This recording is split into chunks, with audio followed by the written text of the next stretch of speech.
Welcome to the Raw State Podcast. Raw, unfiltered, real oilfield talk. The Raw State Podcast.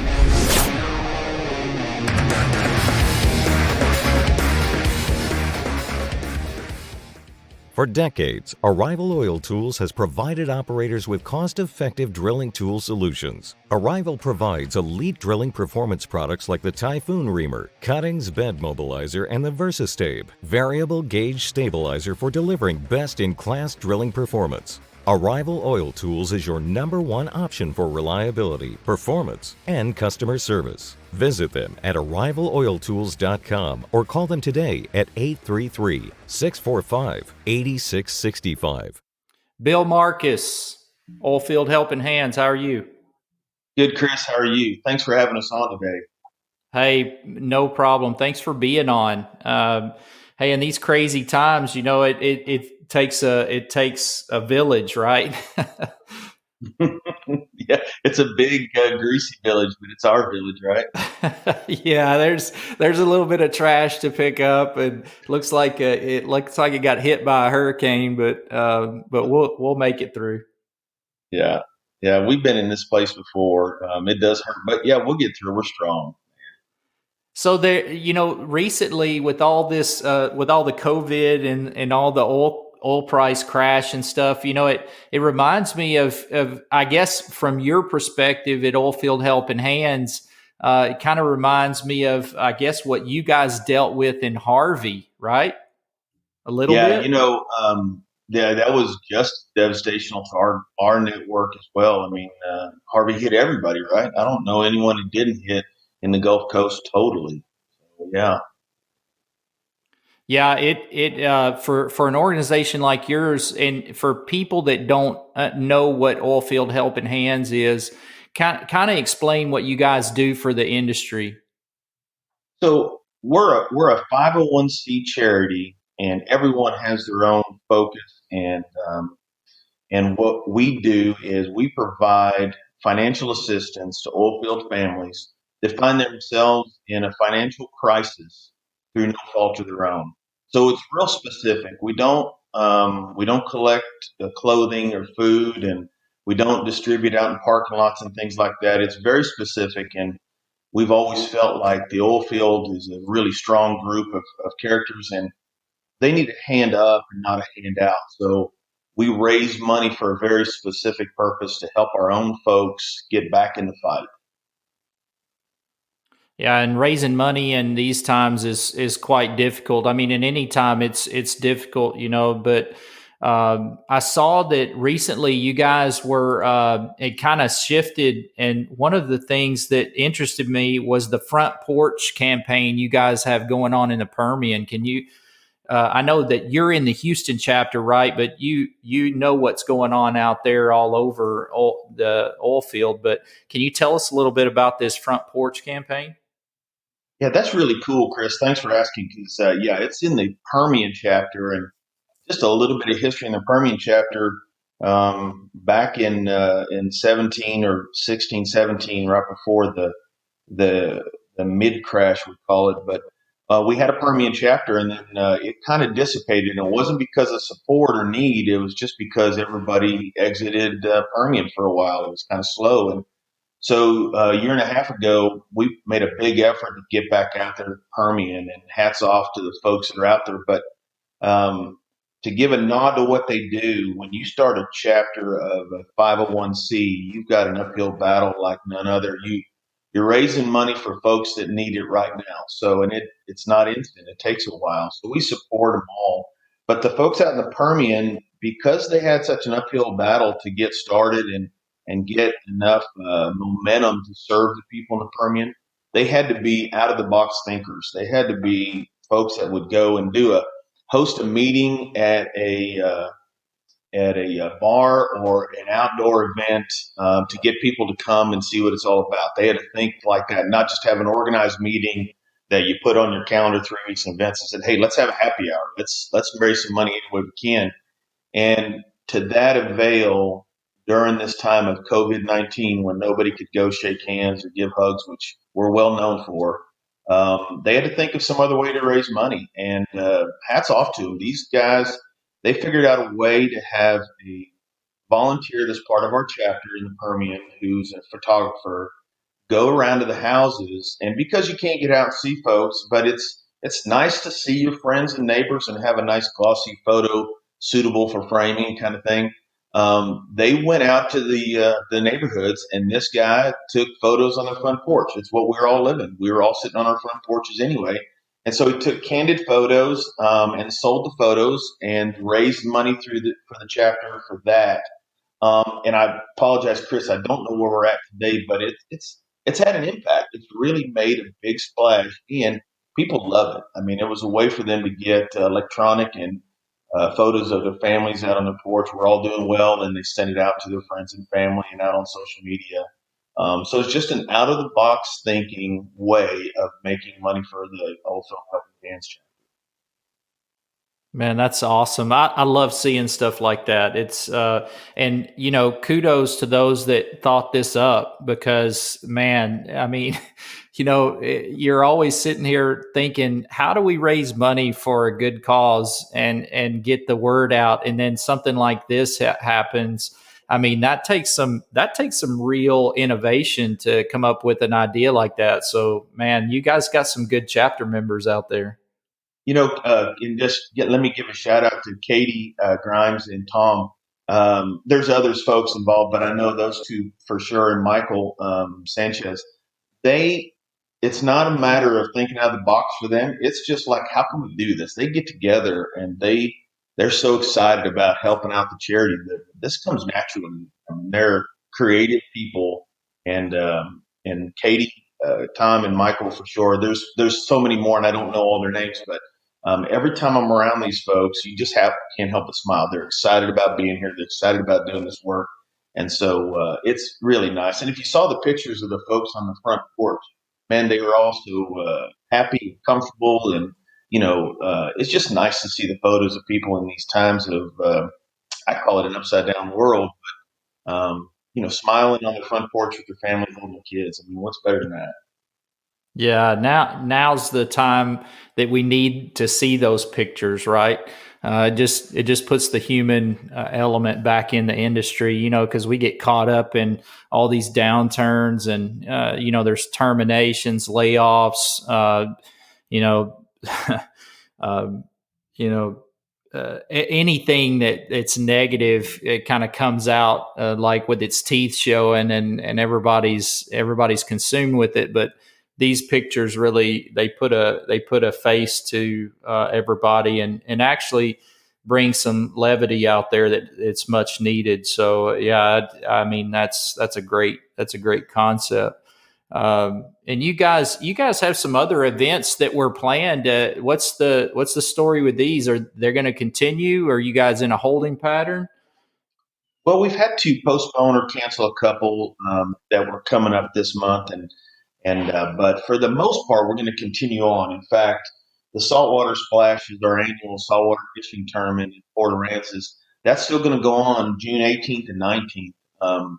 And we had a record year last year. It was our biggest year ever for participants and money raised. We don't expect that this year, but we really expect sponsorships have come back. Not everyone was able to sponsor again corporate sponsorships on this event, but a lot of them were able to come back. So we're really hoping we'll get a good turnout, and that's June 18th, 19th, Port Aransas. And then the Rocky Mountains, our Denver chapter, is having their clay shoot July 10th. And if you've ever been to Denver, July is the right time to be there. They're still going to go forward with that one, and then they have a few other events later in the year that probably won't be affected. Those are the two that are coming up in the short term that we don't think are going to get affected, although we don't know where the money's going to be. And that's always a big mystery when you're running an event. You got to have corporate sponsors and attendees. But we have faith. I mean, we have a good following, and I think the people that support Oilfield Helping Hands will be there. And so we're looking forward to those two for sure in the near term. In September, we've got a golf tournament here in Houston, our annual golf tournament. We had a good turnout last year.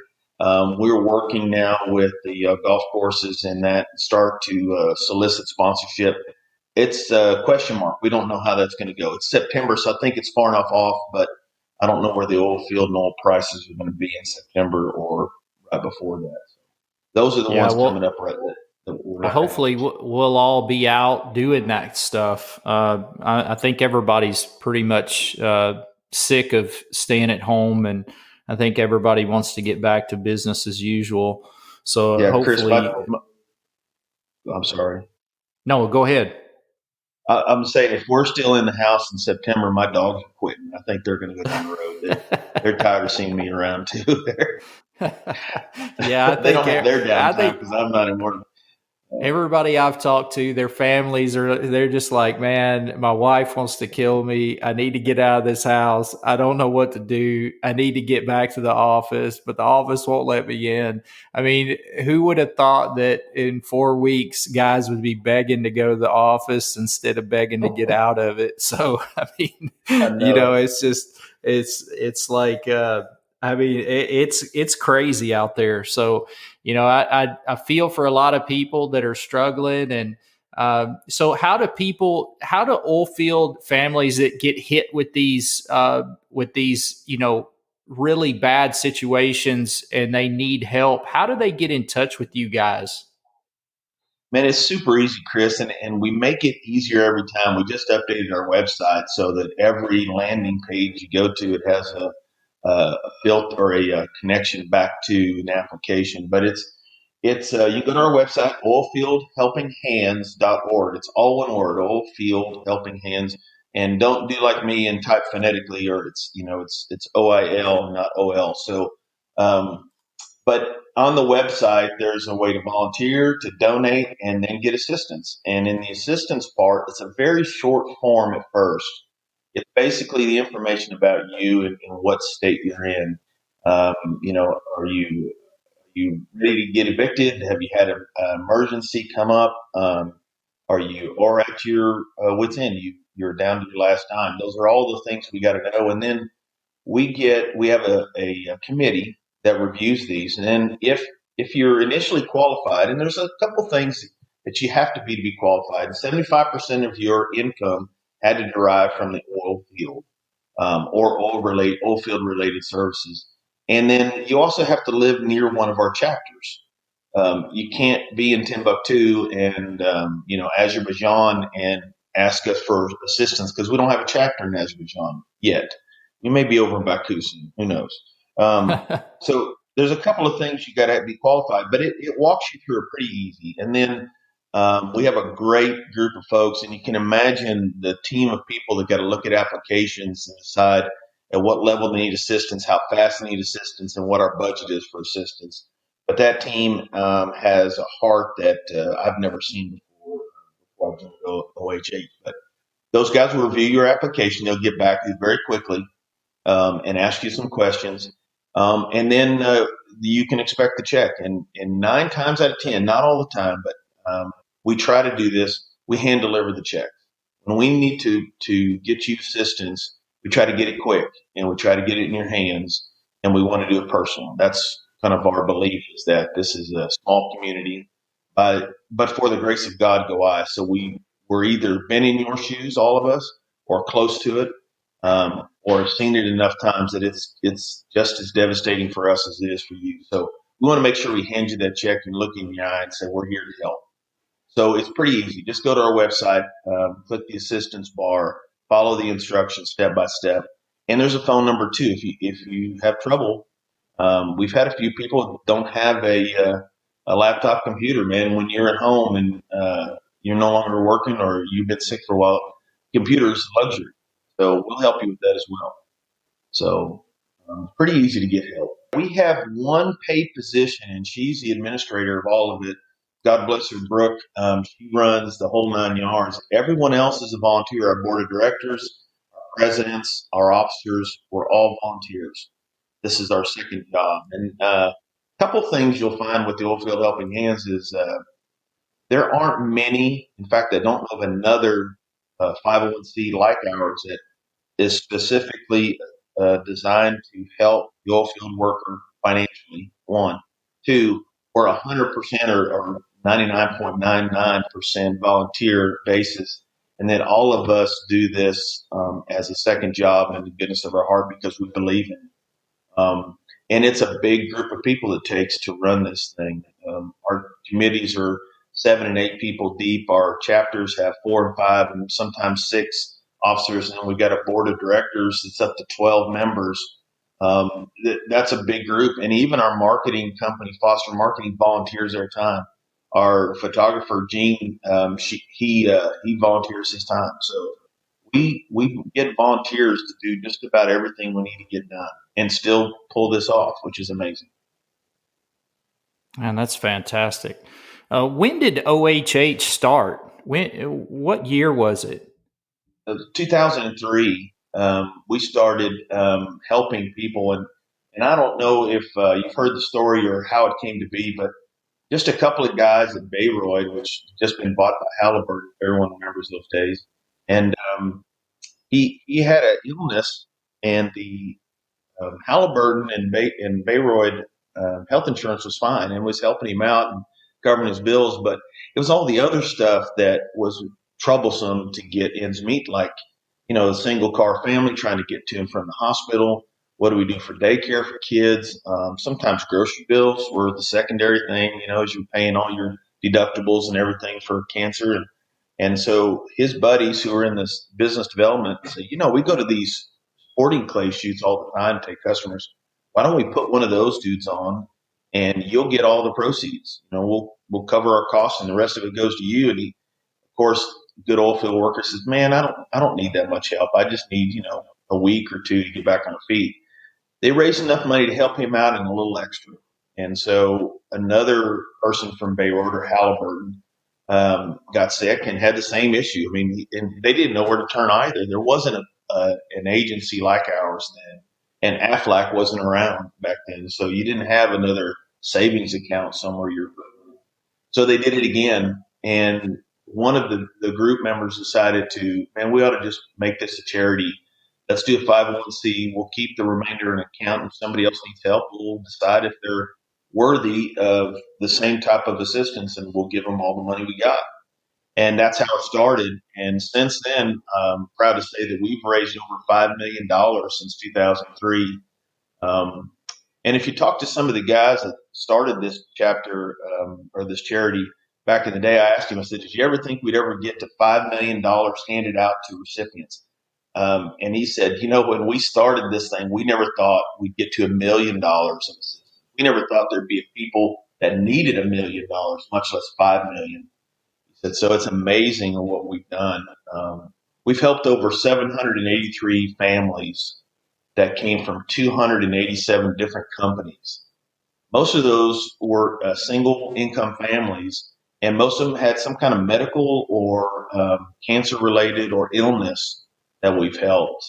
And there's been a good portion of those have been children in the family home that have been sick and mom or dad had to stay home. So since 2003, most of the people, and I won't take all the credit for everyone, I'm just a spokesman, but their hearts and their spines and their strength is amazing.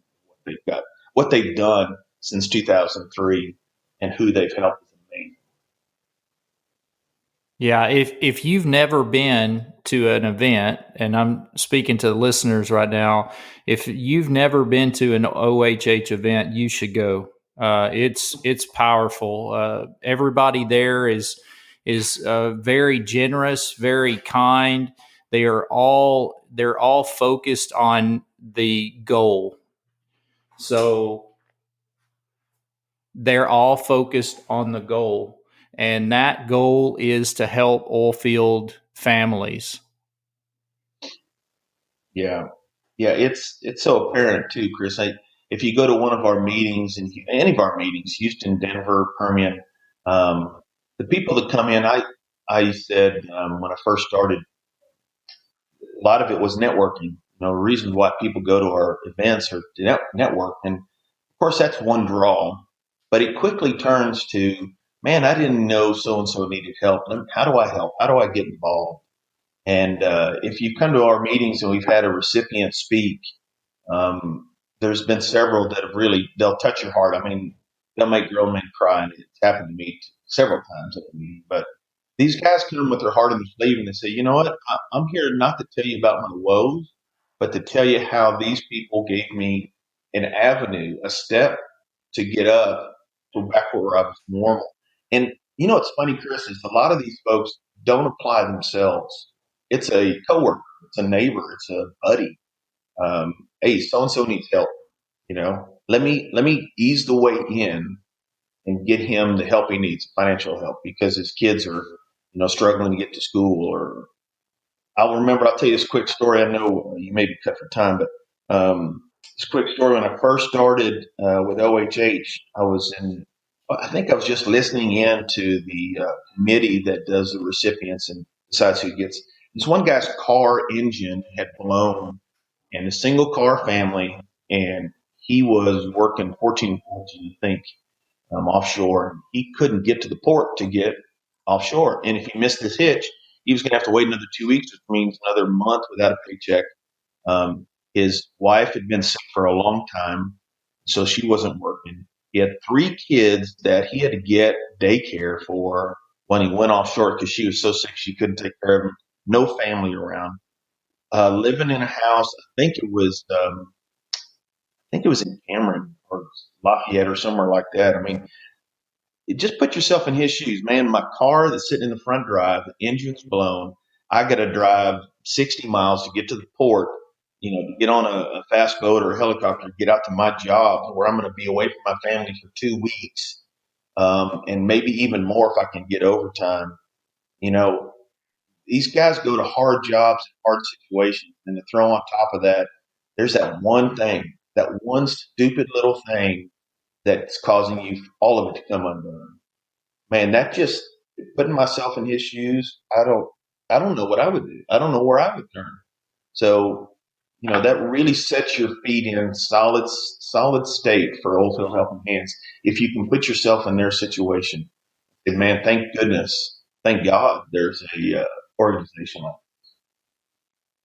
Yeah, it's the little things that add up when you're, these some people don't. Some people have never been there, but others can completely relate. Is when some of these guys, they're thinking about, man, I need $65 for fuel to get to the rig, and Yeah, I'm leaving my family with nothing. Like, how are they going to eat? Where's the groceries going to come from?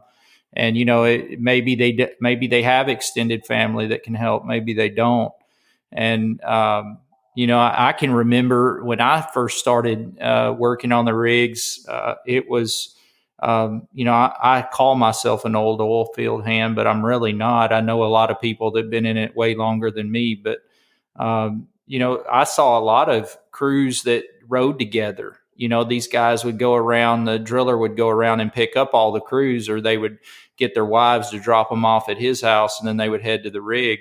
These guys, some people were working because they didn't have a car. They were just getting a ride out to the rig, and situations are not as good as what you would think. And yeah, I mean, that's a really good cause, and that's a really good perspective to keep, is that when you have to go to work and you have to provide, there's somebody out there. We're all in this together, right? So having a company, an organization like Oilfield Helping Hands that helps out like this is truly amazing.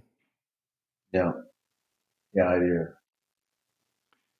And you guys, I mean, in times like this, I mean, the need goes up, right? So, I mean, it's almost like a double-edged sword for you guys right now. The way I would see it is that, all your sponsorship drives your giving, and a lot of these oil field companies, they start slashing their budgets, and they can't give, but the need goes up. So as the need and the demand for help goes up, you guys are faced with a really big challenge there of raising money in a really bad market.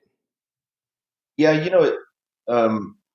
we rely on the goodness of hearts always, and I think all charities do. And all charities, they get creative on how to raise money and leverage.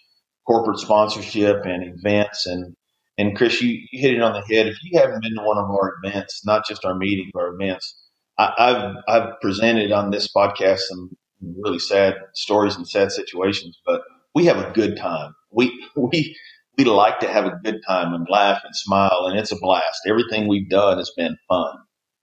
And so if you haven't been to one of those events, go to have a good time. But also, if you go to those events, take a look up at our corporate sponsor board, because in these down times, although they're the same people that are having to lay off folks and do the things they have to do, pull their horns in and tighten their belts to, make sure they're there when the oil prices come back. They're the same ones that are supporting Oilfield Helping Hands, a new field exploration, a Milestone Environmental Services, Oxy. Those are the companies that pay us on an annual basis to be sponsors of OHH. It's not to get their name in lights. I don't think they need their name in lights. It's to show their own people, the oil field, that they're supporting oil field people. Pioneer Energy Services, Premier Directional Drilling. And then there's the outliers that I think are the core of the oil field, and it's the rig riders, which is also a charity. But the rig riders support us as much or more than most. Gator Technologies, not only do they support us financially, but most of their employees are either on a committee or on the board of Oilfield Helping Hands. It's a company wide focus for Oilfield Helping Hands. Suncoast Resources is almost at every event I've ever been to. They've always show up. If nothing else, just show up and feed. They'll feed everybody. And BJ was one of the first companies that said, we're going to do something big. What we're going to do is we're going to ask our employees if they want to have an automated draw out of their account to support a charity that BJ Services supports. And it's called the BJ Fund. And the large portion of that fund, I think it's 75% of that fund, comes directly to us. So not only did they decide to sponsor, but it's a company corporate wide effort to get all the employees to show the support for Oilfield Helping Hands. So without those corporate sponsors, we don't get through hard times like this. Now, we do well on our events and our corporate sponsorship, and we manage our funds very efficiently. We have a budget we go through each month, and we make sure that everyone's taken care of, and we make sure that all of our next events are going to be held and funded. And so hats off to the accounting team at Mona Ainsley and the people that take care of our finances at OHH. Because again, it's a volunteer. It's not like this is their full-time job or it's their second full-time job. But we make sure that we've got funds, put away for this. But it's a struggle. It's a stretch. And if we can't put on these events, we have to rely on our corporate sponsors. And like you said, they're the ones that are, man, they're in tough times. So when you said it takes a village, you said a mouthful. It truly does take a village. Yeah, and people need to realize too is that you don't always have to give. I know that I've participated as a sponsor in an oil field helping hands event, and I know from my perspective and my experience of being there is that just people being there and showing up to just show support, participate in the events or just hang out, just to be there. The more people that tend to go, it gives credence to the sponsors that, man, this is really worth the money that we're putting into this. Not just the stories, not just the thing, but you're getting people to come see you. You're getting people to come get together for a common goal and for the good of the industry. And man, it's powerful. So I encourage people to go to these events and get out there and meet them. Meet these people that volunteer, and every one of them are super friendly and nice. And I was fortunate enough to hear one of the stories from a recipient that received some help and assistance from you guys, and it was amazing. And that's the kind of stuff that I think that the industry needs to see more of moving forward, especially in these times. Yeah, I agree, Chris, and appreciate you sponsoring because it doesn't take a lot. We don't ask people to open up the checkbook and give us hundreds of thousands of dollars. It's amazing what can be done with a individual volunteering up 20, 30, 50, $100. And the sponsorships that we have at our events are, they're pretty simple. They're not huge because we want more involvement. Our industry is big and from guys that own and run tools to frac tanks to mud pumps to and just about everything, labor sources. Brunel is a big sponsor, and they provide labor a lot of times. So, and of course, Halliburton has always been a sponsor, and they even have grants. And so, big dollars have come from our corporate sponsors, but the individuals, we could use the help from them as well, especially times like this. And that's why the front porch picture deal was such a big thing because they don't need a whole lot of money from the Permian. What they need is involvement. And that gets more people excited. And there's a couple of corporate sponsors that just in the Permian say, you know what, man, maybe I ought to sponsor that deal because they do some good for our community. If nothing else, they make people feel good and they support people when they need it. It's not life changing money. We are not giving these guys checks that get them through much more than a week or two, but it gets them to the next stage, and it gives them confidence that there's somebody out there ready to reach out their hand and say, "Come on, I'll help you. I'll get you up to the next level, and then you take it back from there." We've all been there. We've all been in that situation, so we all should give back. It's part of that network that we have in this oil field. Yeah, what's next for this industry, man? I mean, it's crazy out there. People are scared. They're fearful. But I mean, rig counts dropping. But I saw that I look at the news every day, like I'm sure everybody else does, and this morning they were showing that crude builds were less than what they anticipated. What do you make of all this? Man, I'm a bit of an analyst. Kind of my forte is business analyst and strategic business development, and I'm out of work too, Chris. So it's hit me as well. The COVID-19 was the thing that really is structured. But as I'm sitting at home because I don't have anything else to analyze, I analyze the oil prices and where is it going to go, what's going to happen. And if you think about the world stage, this is not foreign ground for us. The only thing that's different is that we found resources underneath our earth that we didn't have to rely on anyone else. But we're pumping into the market oil that, if you remember back in the 80s and 90s in Venezuela, late 90s, fuel in Venezuela was 67 cents a gallon because they had so much oil. They were pumping into the market, they're subsidizing it, and they weren't selling it off to anybody. So we're doing the smart plays. We're still staying with, we're going to export oil. We're going to use what we need, and we're also going to import some. We have to keep that mix. And if you think we're the only country in the world that's going through this, think again. Look at the oil prices in Southeast Asia. Look at the oil prices in Russia and the oil price in South America. It's hitting everybody because we found a new volume of fossil fuels through fracking and other reserves that wasn't there before. So we just got to get smarter, which we've done. We've gotten a lot more efficient on fracking, a lot more efficient on getting the oil in the ground. We just got to be more efficient on how do we put it in the market.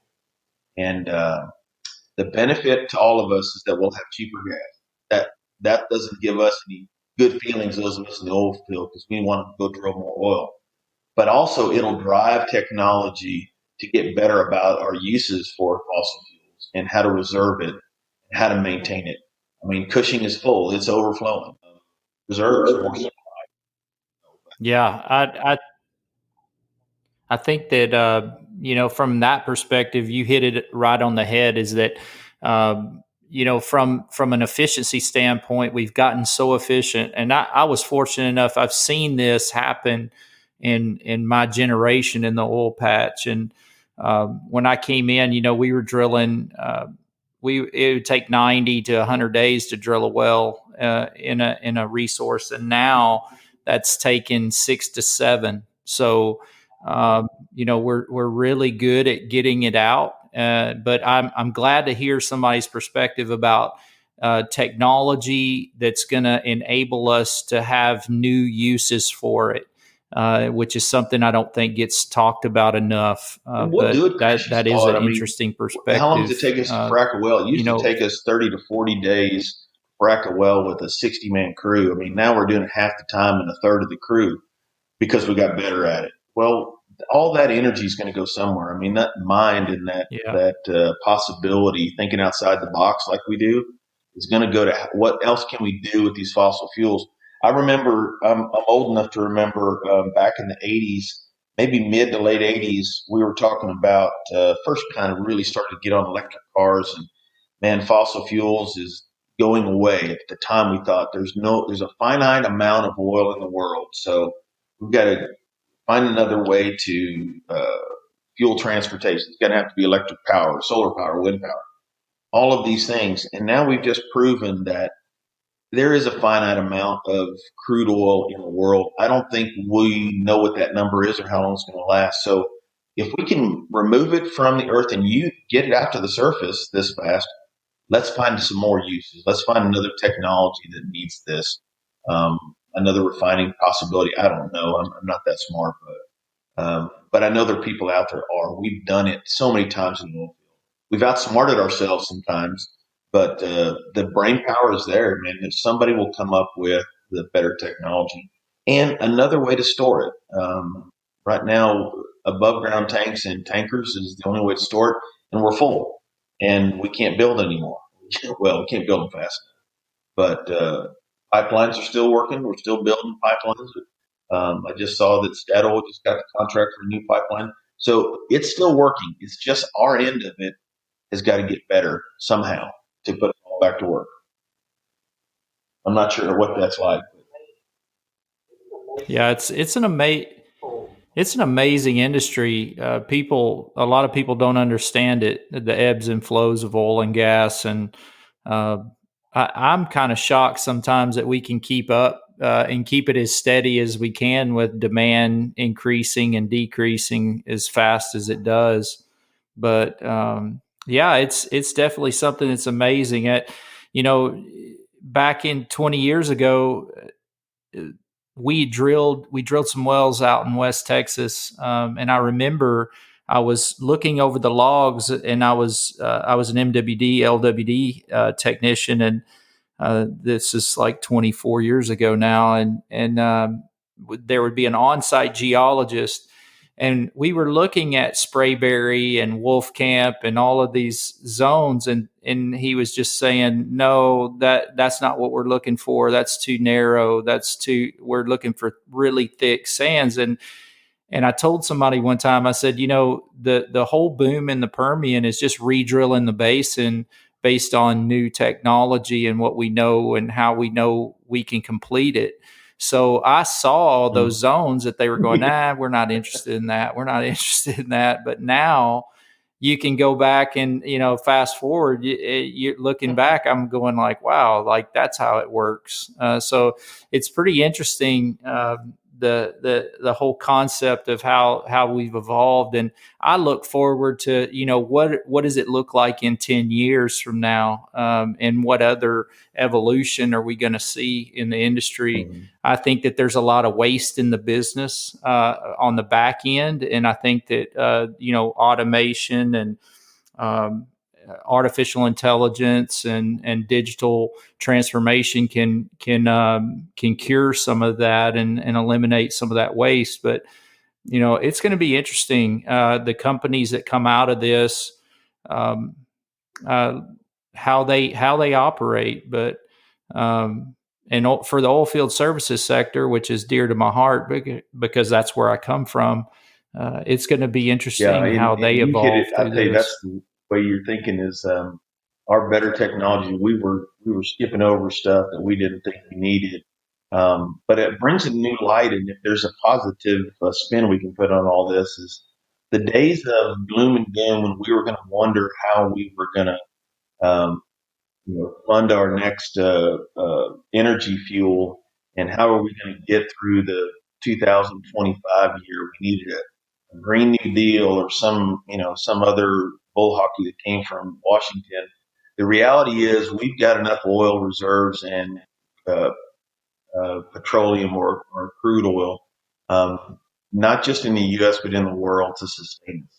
So we need to get efficient at it. We need to understand how to drill better, produce better, not faster, because that's where we've been. We've been going faster, but better, more efficient, maybe. I don't know, um, but the beauty and the bright side for me, anyways, the way I think about it is that we don't have to worry about where our energy is going to come from. We don't have to create wind farms that's going to take up very specific fishing fields in the North Sea, or we don't have to create giant arrays of electric energy or solar panels out in West Texas and try to get electricity across the earth through those cables. We've got the energy coming from crude oil, which is our industry. We may all have to shift. We may all, have to get technology in the pipelines or production is it's still here, and that's the beauty, and that's the bright side is that we're still in the fight, we're still in the hunt. I don't know what it'll look like, but we're still here.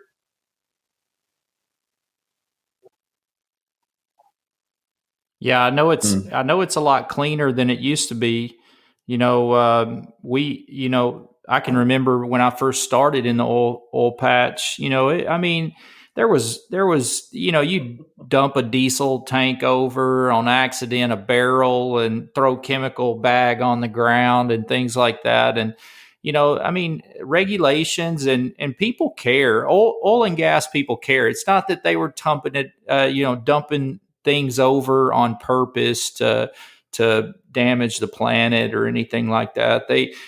Everybody wanted the zero impact. It's just you're rushing and you're doing things, and I think the industry has pivoted, and I've seen the pivot to go to a cleaner, less carbon footprint type of Mm-hmm. situation. Pad drilling is a good example of it. Horizontal drilling, infill wells that are on the same pad, 7 foot spacing, 25 foot well head spacing. These things are, you can get you can extract a lot of hydrocarbons now with almost uh, little to no environmental impact around the site. And I don't think that the education of that has reached the market. You hear a lot of you hear a lot of negative media about oil and gas is damaging the planet, and oh, you're killing the planet with your drilling. And I don't think they understand that there's a lot of machinery that goes on out there, and now the reclamation of the project afterwards. When you look at these sites, they're a lot cleaner than they were 20 years ago. So I think that we're doing a better job of getting it out, a greener job, I would say. And I think that most people, I think the mainstream media doesn't see it, but that's an education They process that we have to I go heard through. somebody saying this has been a while ago, but it sticks in my mind when you talk about how we're getting better, safer, cleaner. Um, when somebody said that the oil field is killing the planet is like saying a rancher has it in for the cattle of the world and wants to erase them from the work. It's it. Why would we want to kill our own planet, and why would we want to stop doing what we love doing? Roughneck doesn't join an oil field patch and doesn't go up on a rig floor because he likes getting dirty. He likes the people he works with. He likes producing something that very few people do. And a lot of times the pat on the back for a job well done is just as important as a paycheck. So if he's doing it cleaner and still efficient, he'd rather do that, or she'd rather do that. It's not a like you were right. We didn't drop sacks of cement everywhere, and when we busted one, just kicked it off in the dirt because we wanted to, just because we didn't have time to kill to clean it up. Now we take the time to clean it up, and we don't drop it as much, and we have a better system, more efficient. So that's where the oil field's going, and I think the brighter days, obviously the brighter days are coming. There's nowhere to go but up right now. But brighter days are coming back, and we'll have an oil field here to work in. And I know that we will lose some experience over this drop, and that's the sad part. A lot of our engineers that are in their 40s and 50s will go on to other things. maybe they'll become entrepreneurs and go back in the oil field with some AI, like you said, that's going to revolutionize what we do. I hope better than when it happened in the 80s and early 90s when we had these busts. They disappeared and they didn't come back. But it's our experience. We always lose. I'm worried about that. But other than that, we'll have an oil field for my kids to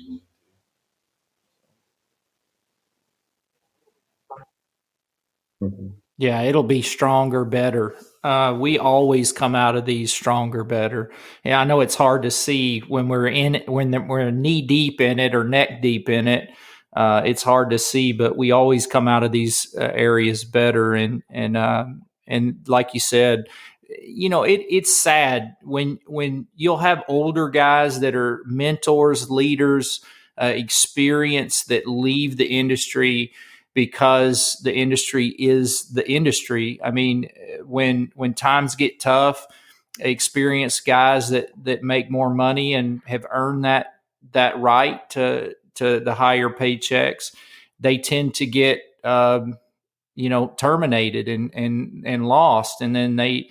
Who's going to hire those guys back? I mean, I've said in job interviews before, and I know the guy sitting across from me that was interviewing me was like, "There's no way I'm going to hire this guy," because but you have to, from a coaching and leadership perspective, you have to let go. There's a management technique that I had to learn over time. Was when I'm sitting across from a person interviewing them, I don't hire that person unless I know that they can take my job. So if I have any question that this person cannot take my job from me, I don't hire them. Like, that's the way it is. If you want to be successful, you hire the person that can take your job, and then you mentor them and you coach them and you get them to that point, and you tell them, like, you'll be my boss. And if that's the case, then you will build a successful team. But if you hire based on, man, if I hire this guy, he could have my job, and then what happens to me? That's always going to exist in this industry. It exists in many other industries as well. That's human nature. We're always going to battle with that. But the best thing you can do is to take a deep look at them, 360-degree view. Can this person take my job? And if the answer is yes, then you should hire them. I've always been it took me a while to get to that point, but now that I know what makes successful teams, You remember a guy named that's Ross the way I Perot, hire people. Chris? He ran for president. Yeah. Oh He yeah, was I not a smart know. man, I but he said remember something very Ross. smart. He said, I surround myself with people that are 10 times smarter than me and expect them to work me out of a job. And he said, and I'm successful because of that, not because of what I do. And he was right. And I'm sure he was a lot smarter than he gave himself credit. But I, like you, I've taken on that same thing. And it goes against your raising to, man, find somebody that's going to push you out. But if you do that, everyone that you either leave behind because you moved on or you had to let go because of some downturn is better for it and they remember you for it. And I went in on an interview yesterday, and there were guys that I hadn't talked to in years.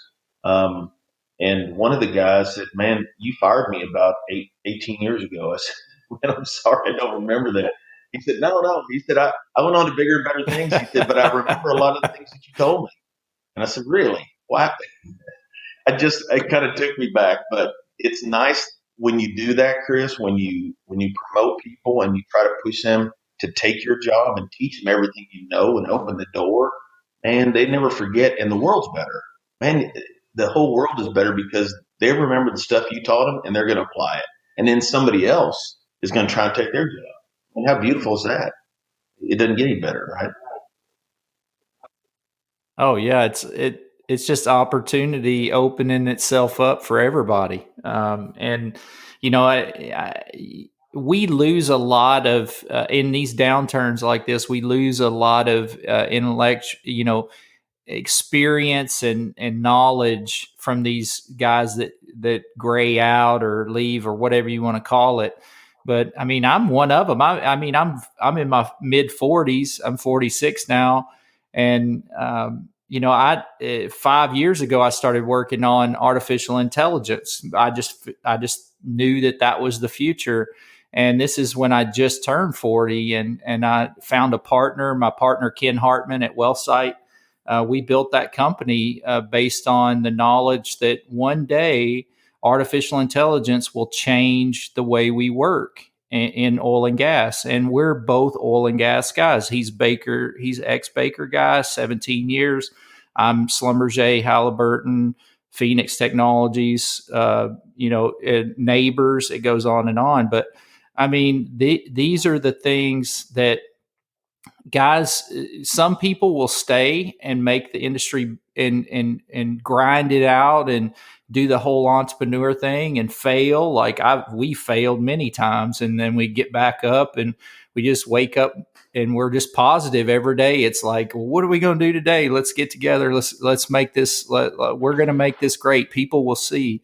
And that's what you got to do. You just got to stay Chris, motivated. and that's hard to do. Easy for us to say, but you're right. We both been there. I'm 55, so you got to stay motivated somehow, whatever it takes to keep you motivated and push through. And our oil field will be here, man. It's not going nowhere. And the people that are laid off today will be our leaders tomorrow. I truly believe that.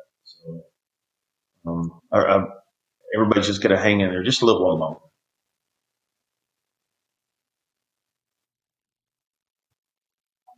Yep, just a little bit longer. And so, I posted the other day on LinkedIn and I said, where's the bottom for this? And it's an interesting topic because everybody thinks that, they've got different perspectives, but I'm hearing anywhere in the U.S. from 211 to 300. Where do you think where do you think these operators are going to stop?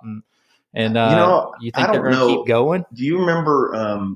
And I always go back in history because I think if we forget our history, we're going to repeat it. Obviously, there was a time when we started in the Permian. We started directional drilling, and I want to say that was in 2008, 7 or 8, and all the straight hole rigs were getting stacked. And they were bringing slant rigs, and they were bringing these unconventionals, and I think some guys were bringing in snubby units to do, or coil tubing units to do coil tubing drilling. It was crazy at the time. And I remember sitting in a cafe with a guy named AC Barnes, with Boots and Coots. He was from the old Red Adair Company. And I said, man, all these rigs are stacked just sad. He goes, oh, he said, man, we've seen this before. He said, it'll get down to zero. But if it gets down to zero, somebody find a way to put those back to use. And it didn't take long. So where's the bottom?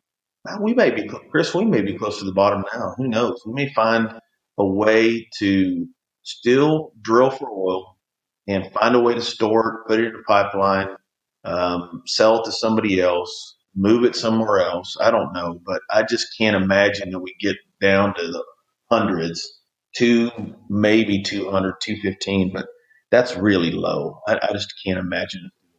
But Yeah. We're starting to see a little bit of the bottoming out. I mean, it's definitely slower. I've been keeping track of the weekly drop, and it, we were looking at 16% drops week on week. And then, last week was about 5 to 6. So I think that, we may end up around that high 200s mark. I know a lot of operators. Obviously, I have other businesses where we deal with them on a daily basis, and all our customers are going to continue to drill at some point. Now, some of them have reduced to 90%, some of them reduced to 100%, some of them reduced 60, 50.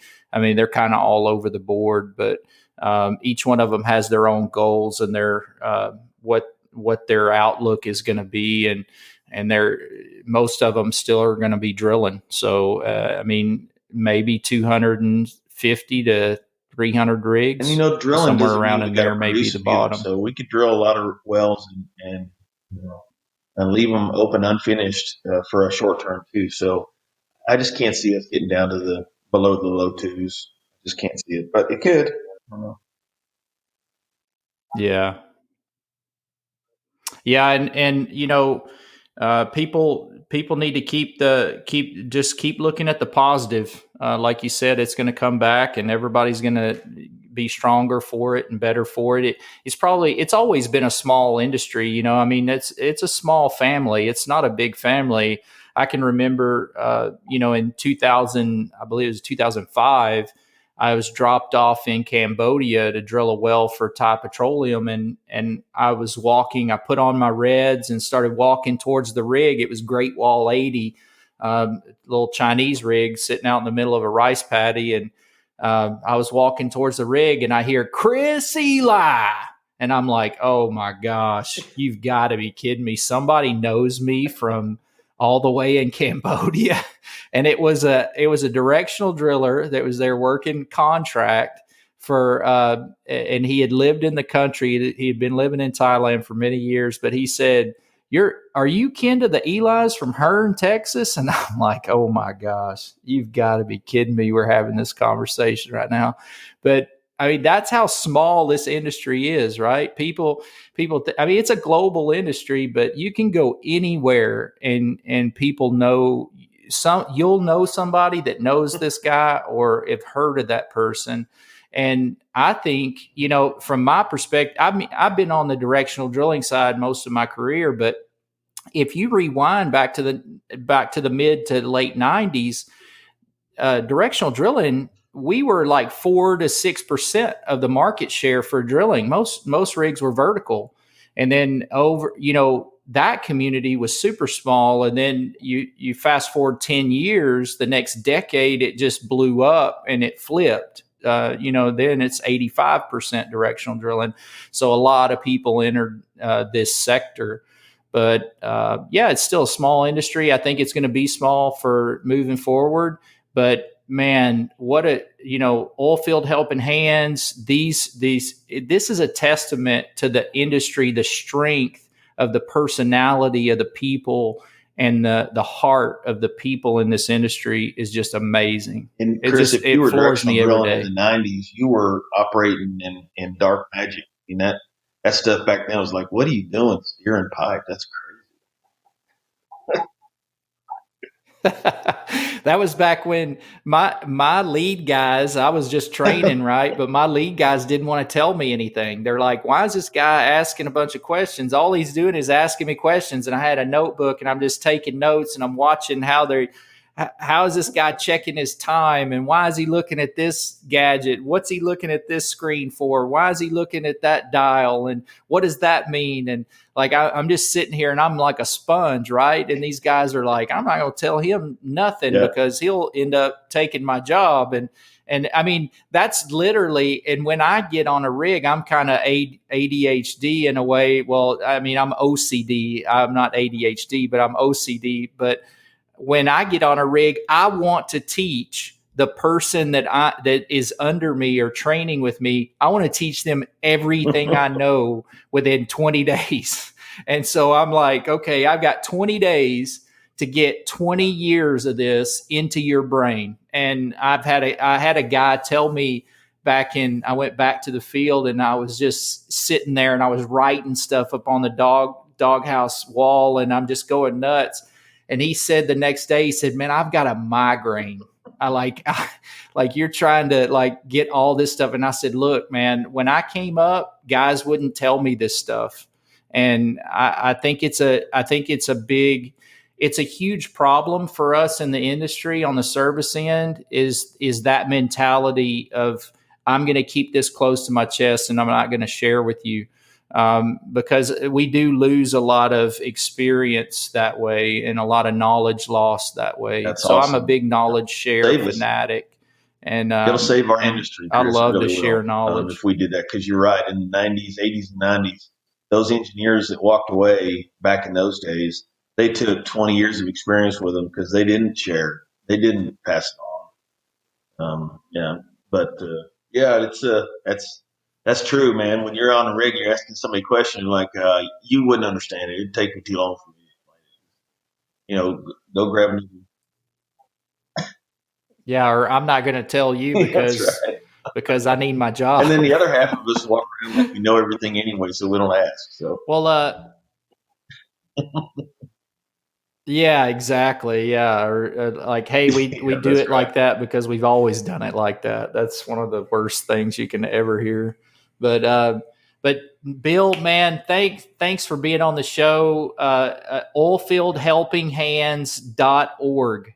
If for all of you listeners out there, and I mean, is there any specific, like, what are the needs right now, like the urgent needs? Is there an urgent So need the that urgent need Oilfield is Helping Hands twofold. has We need right on two now? different levels. Right now, we've got corporate sponsorship that is waning because their renewals are coming up, and not everybody will have the means to jump back in. So we could use some new corporate sponsors. So if you work for a company that is not on our corporate sponsor list and you need help explaining it, drop us a line at that website, and I'll put on my coat and tie and I'll come talk to your supply chain guy, your HR person, whoever. I'll do the talking for you. But if your company is not on our corporate sponsor list, let's get them on there because it's going to get thin for the corporate sponsorships.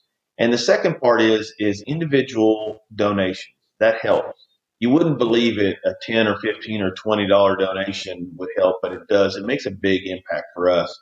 Um, the last meeting we had before all this COVID stuff started, we had, I think, 97 people attend. I'd like to get that when we start back up to 100, 110 people. I would love to have 110 people, but when it goes to the corporate sponsorships, we need places to host those meetings.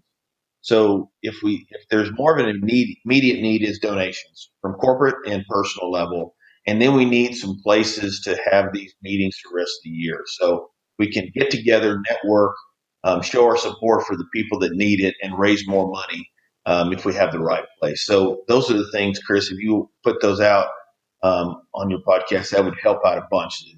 Put in those orders. And I will say this, Chris, this is like talking to an old buddy. So I really enjoyed this.